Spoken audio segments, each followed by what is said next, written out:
Imagine your body is a mountain. For years, it has stood against the wind and the rain, solid and unchanging. Then slowly, small pebbles begin to fall. A strength you took for granted seems to gently erode.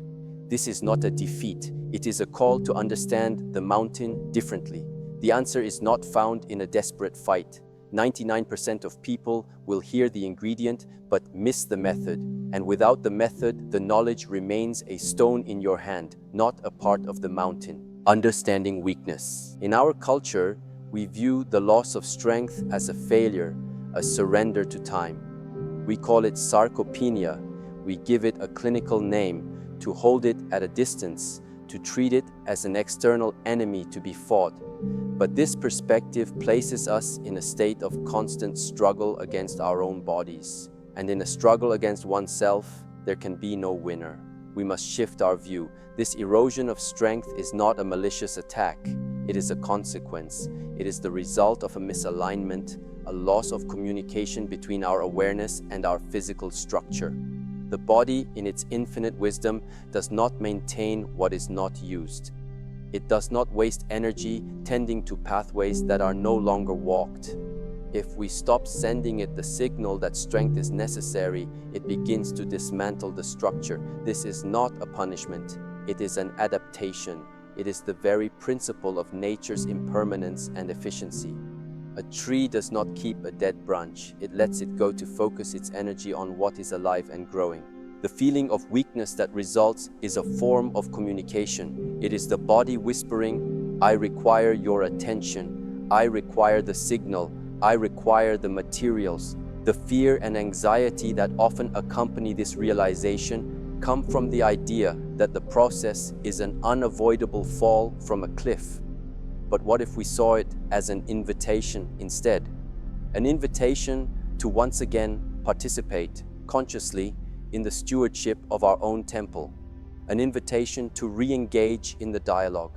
After decades of demanding that our body perform, that it serve our ambitions and desires, there comes a time when it is our turn to serve it, to listen to it, to provide it with what it needs, with care and respect. This is a reversal of the relationship from one of dominance to one of cooperation. It is a sign of maturity, not of decline. Accepting this invitation is the first, most crucial step. Without it, any advice, any ingredient, any exercise will remain a superficial action, an attempt to fix the outside without addressing the inner disconnection. Weakness is not the absence of brute force. True weakness is feeling powerless, being a victim to the circumstances of one's own body. True strength, on the other hand, is not the ability to lift heavy things. It is resilience. It is stability. It is the quiet confidence that comes from knowing you have the tools and the awareness to maintain your own structure. It is this strength that we seek to cultivate, a strength that does not necessarily diminish with age, but can instead be refined, become more intelligent, more aware. It is the strength of a bamboo which bends in the wind but does not break, because its strength is in its flexibility and the integrity of its fibrous structure. It is this quality of strength that we can begin to rebuild, not by fighting aging, but by working in harmony with the principles of life. This understanding changes everything. It moves us from a state of fear to a state of responsibility. It moves us from passivity to conscious action. We are no longer fighting sarcopenia. We are learning to care for our body in the season of life we are in. We become the stewards of our own temple, and the first act of a steward is to observe, listen, and understand the needs of that which they protect.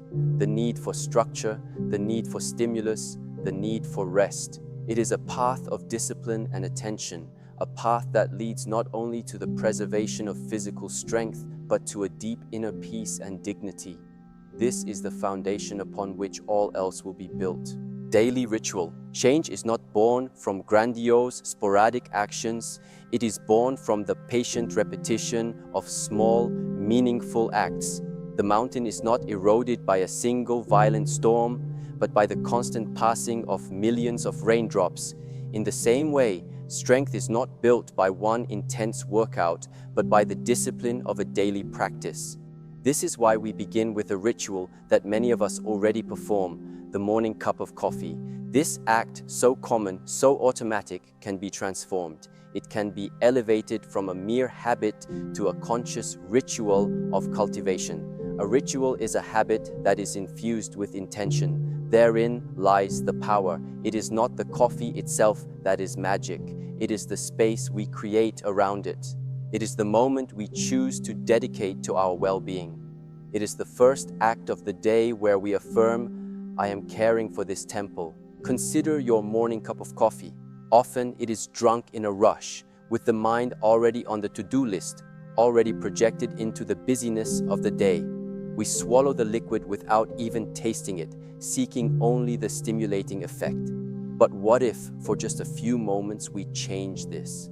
What if we prepared our coffee with full attention? What if we smelled the aroma, felt the warmth of the cup in our hands? What if, as we drank it, we took a moment to simply be present, to feel the quiet of the early day? This act of presence is a form of mind training. It is the first step in reclaiming our attention, pulling it back from the external chaos and returning it to our inner center. It is in this space of quiet and intention that we can introduce a new element. It is in this prepared soil that we can plant a seed. The daily ritual creates a structure for our day and for our mind. It creates an anchor point. No matter what the day may bring, we know that we have begun with an act of care for ourselves. This consistency is what builds trust. The body learns to anticipate this moment. The mind learns to quiet itself for it. It is a message we send to ourselves. I am important. My health is a priority. This message, repeated day after day, begins to reshape our thought patterns and our behaviors. The act of turning a habit into a ritual is an exercise in mindfulness. It is the practice of doing the ordinary in an extraordinary way. It is accessible to everyone at any time. It requires no equipment, no extra cost. It requires only one thing, our attention. It is within the container of this sacred ritual that we will add something to our coffee. But understand this clearly, if you add the ingredient without the intention, without the ritual, you are merely adding a powder to a liquid. You are missing the essence of the practice. The ingredient is only the vehicle. The intention is the driver. The ritual is the road. All three are necessary to arrive at the destination. So, before you even think about what to add, first practice the ritual. Tomorrow morning, prepare and drink your coffee as a meditation. Make it the first gift you give to yourself. Create this space. This is the foundation. It is upon this foundation of presence and intention that we can begin to rebuild the physical structure of our temple. Adding structure, now that we have established our ritual, our space of intention, we can introduce the physical element. The ingredient we add to our coffee is a material representation of what we seek to cultivate, structure. Muscles are made of protein, and proteins are made of chains of amino acids. They are the building blocks of our body. With age, and often due to insufficient intake or poorer absorption, we lack these blocks to repair and maintain our muscle mass. The ingredient we will use is a concentrated, easily assimilated source of these building blocks. This is collagen peptides, or a high-quality, unflavored protein powder. Collagen, in particular, is the most abundant protein in the body. It is the glue that holds everything together: skin, bones, tendons, and of course, muscle. As we age, our natural production of collagen declines. Adding it to our diet is an act of direct support for our body's structure. When you add that scoop of powder to your coffee, do not just see a powder, see it for what it represents. You are literally adding structure. You are providing your body with the raw materials it desperately needs to repair itself. It is a deeply concrete act. Every scoop is a message sent to your body. Here are the bricks. Now let us build. Collagen is particularly interesting because it is rich in certain amino acids like glycine, proline, and hydroxyproline, which are critical not just for muscle, but for joint health, a major concern as we get older. Strong muscles need healthy joints to function properly. By nourishing both simultaneously, we are taking a more holistic approach to strength and movement. The choice of ingredient is important. Look for hydrolyzed collagen peptides, which means they have been broken down into smaller particles for maximum absorption. Or choose a high-quality whey protein isolate if your digestion handles it well, or a good plant-based protein like pea or rice if you prefer. The important thing is that it is easily dissolvable and has a neutral taste so as not to spoil your coffee ritual. The dose is typically 1 to 2 scoops, providing around 10 to 20 grams of protein. This is a significant amount that can make a real difference in meeting your daily protein needs, which are often harder to meet with age due to a lower appetite. But I will say it again, the change does not come from the powder itself. It comes from the conscious act of adding it within the container of your ritual. It is a daily commitment. It is the discipline of providing the materials day after day. It is the consistency that teaches the body that it can once again rely on a steady supply. This reliability is what gives it the permission to begin rebuilding. It is a partnership. You are doing your part by providing the bricks. The body, in its wisdom, will do its part by using them. But there is still one crucial element missing in this partnership. You can deliver all the bricks in the world to a construction site, but if no one gives the order to build, the bricks will remain in a pile on the ground. We must provide the signal, activating flow. The bricks have been delivered, the coffee has been drunk, but for these amino acids to be used to build muscle and not simply converted to energy or flushed away, the body needs a clear signal. It needs a reason to build. That signal is movement. It is activation. It is flow. Without movement, the protein you consume will not know where to go. It is like having a letter with no address. Movement is the address you write on the envelope, telling the body, send the repair materials here to this muscle I have just used. This is the part of the method that most people miss. They think consuming the protein is enough, but consumption without activation is a largely wasted effort. Strength is not born from rest. It is born from the response to a demand. We must create the demand. This does not mean you must rush to a gym and lift heavy weights. That is a misconception that intimidates and discourages many people. The signal does not have to be a shout. A consistent whisper is often more effective. The most effective type of movement to combat sarcopenia is resistance training. This simply means making your muscles work against a force. That force can be your own body weight. Simple exercises, done with awareness and control, are extraordinarily powerful. Think of the act of standing up from a chair and sitting back down slowly several times. This is a squat. It is one of the most fundamental and effective movements for strengthening the legs, hips, and core. Think of standing near a wall and performing wall push-ups. This strengthens the chest, shoulders, and arms. The key is not the intensity, but the quality of the movement and the consistency. It is better to do 10 minutes of targeted mindful exercise every day than to do one grueling hour once a week. When you do, it can also matter. Performing a short session of simple movements shortly after your protein coffee can be a powerful strategy. You have just supplied the bricks and you are immediately giving the order to use them. This creates a perfect synergy. The movement should not be a chore. Approach it as another form of meditation. Feel your muscles contracting. Be aware of your breath. Honor your body for what it is able to do today without judging it against what it could do yesterday. The flow you are activating is twofold. It is a mechanical flow, that of your muscles moving, but it is also a biochemical flow. Movement increases blood circulation to the muscles, which helps deliver the amino acids and oxygen and carry away waste products. You're not just stimulating the muscle, you are feeding it and cleansing it at the same time. It is an integrated, harmonious process. By combining the morning ritual, the adding of structure, protein, and the activation through flow, movement, you are creating a virtuous cycle. It is a complete system. This is the method. This is the practice that goes far beyond putting something in your coffee. It is a conscious commitment to participate in your own vitality. Conscious nourishment, The addition of protein to your coffee is a powerful tool, a support, but it must not become an excuse to neglect the foundation of all health, a whole foods, nutrient-dense diet. A single pillar, no matter how strong, cannot support a temple. It requires a broad, stable foundation. Your protein coffee is a pillar. Your daily diet is the foundation. If you take your supplement in the morning, but for the rest of the day you consume processed, nutrient-poor foods, you are asking your body to build a strong house with high-quality bricks but low-quality mortar. The structure will not hold.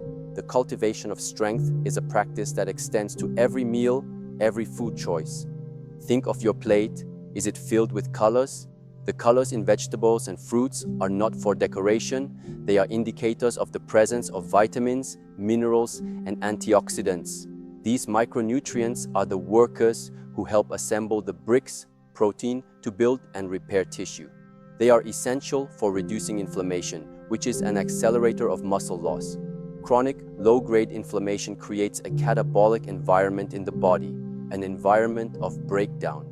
By consuming anti-inflammatory foods, leafy greens, berries, fatty fish, nuts, spices like turmeric and ginger, you are creating an anabolic environment, one that is conducive to building.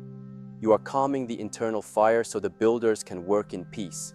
Consciousness in eating is not only about what you eat, but how you eat. Do you eat slowly, chewing each bite thoroughly? Digestion begins in the mouth. Proper chewing prepares food to be correctly broken down and absorbed in the gut. Many older adults suffer from poor nutrient absorption. Mindful eating can dramatically improve this. Turn off the television, put down your phone, be present with your food. Honor the plant or animal that gave its life to nourish you. Honor the process by which this food came to you. This attitude of gratitude and presence changes your physiology.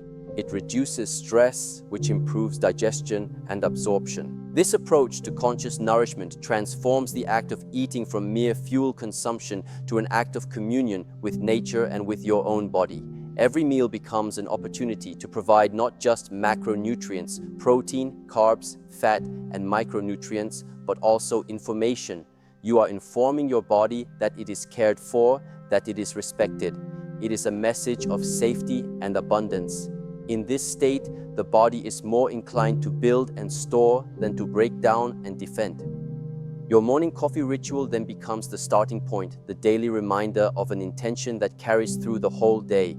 This is the integration of the practice into the very fabric of life. Deepest rest. You have provided the building materials. You have given the order to build through movement. But when does the construction actually take place? When does the body repair the muscle fibers you have stimulated and build new, stronger ones? Primarily while you sleep. Rest is not a period of inactivity. It is the most active phase of regeneration and growth. To ignore the quality of your sleep is like asking a construction crew to work on a site during an earthquake. The work cannot be done properly. Deep sleep is essential. It is during the stages of slow-wave deep sleep that the body releases its greatest amount of human growth hormone, HGH, a key hormone for tissue repair and muscle building. If your sleep is constantly interrupted or too light, you are not spending enough time in these restorative phases. Cultivating deep sleep is a discipline in itself. It begins long before you get into bed. Create an evening ritual that signals to your body and mind that it is time to slow down. This might include things like turning off screens, phones, televisions, computers, at least an hour before bed. The blue light from these devices suppresses the production of melatonin, the hormone that governs sleep. Read a physical book, take a warm bath, listen to calm music, practice some gentle stretching or breathing exercises. These acts create a transition, an airlock between the busyness of the day and the quiet of the night. Your sleep environment is also crucial. Your bedroom should be a sanctuary dedicated to rest. It should be as dark, quiet, and cool as possible. Darkness is the most powerful signal for melatonin production. Use blackout curtains or an eye mask. Eliminate disruptive noises with earplugs or a white noise generator. A slightly cool temperature also promotes deeper sleep. Think of your bed not as a place you collapse in exhaustion, but as a healing tool. It is your repair station. Approach it with respect and intention. Deep rest is the silent partner to physical effort. They are two sides of the same coin. One cannot be effective without the other. This is the fundamental rhythm of life: day and night, action and rest, yang and yin. As we age, it is easy to fall into the trap of thinking we need less sleep or accepting poor quality sleep as an inevitability. This is a mistake. Your need for restorative sleep is perhaps even greater as the body's maintenance and repair work is more demanding. By honoring your need for rest, by cultivating it with the same discipline as your nutrition and your movement, you complete the cycle of regeneration. You give your body the best possible chance to translate your daytime efforts into real, tangible strength and vitality, inner stability.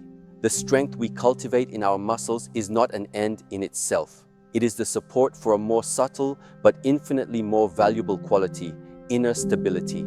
A strong, stable body is the vessel for a calm, stable mind. When we feel physically frail, when we fear falling, when every movement is a source of anxiety, our mind is in a constant state of alert. It is contracted, fearful. This mental state in turn creates physical tension, which worsens the fragility. It is a vicious cycle. By rebuilding our physical strength, we break this cycle. Every time we stand up from a chair with ease, carry our groceries without struggle, or walk with a confident gait, we send a message of safety to our nervous system. The message is, I am secure, I am capable, I am stable. This physical stability translates directly into mental resilience. The ups and downs of life, the emotional challenges, the anxious thoughts are like winds blowing against the mountain. If the mountain is made of sand and dust, every gust of wind reshapes and erodes it. But if the mountain is made of solid rock, the wind may howl, but the core of the mountain remains unmoved. The daily practice of caring for your body, the ritual, the nutrition, the movement, the rest, is a form of meditation in action. It is a discipline that trains the mind as much as the body.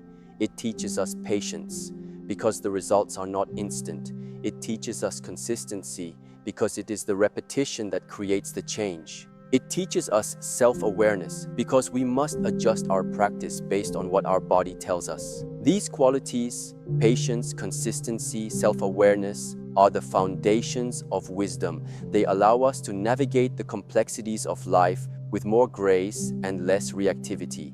As we cultivate strength in our body, we cultivate an equivalent strength in our character. We become less dependent on external circumstances for our sense of well-being. Our sense of worth and security begins to emanate from within, from the knowledge that we are capable, dedicated stewards of our own being. This is true autonomy. It is not just the physical autonomy of being able to dress and shop for oneself. It is the emotional and spiritual autonomy of being able to meet life with a calm mind and an open heart. Never underestimate the power of physical practice to transform your inner state. The body and mind are not two separate things. They are two aspects of one unified system. What you do to one, you do to the other. By choosing to rebuild your physical strength, you are not just fighting sarcopenia. You are embarking on a path of self-mastery, a path that leads to a stability and inner peace that cannot be found in any pill, any wealth, any external distraction. This is the most precious fruit of this practice. True strength is not the absence of weakness. It is the awareness that we hold within us the resources to cultivate our own stability, brick by brick, day by day. It is not a destination to be reached, but a practice to be embodied. It is the quiet journey of aligning our daily actions with the deepest intention to care for the temple we have been given. In that alignment, we find not just the strength to live longer, but the clarity and peace to live more fully. Which part of this method, beyond the ingredient itself, feels most challenging or perhaps most inspiring to bring into your life?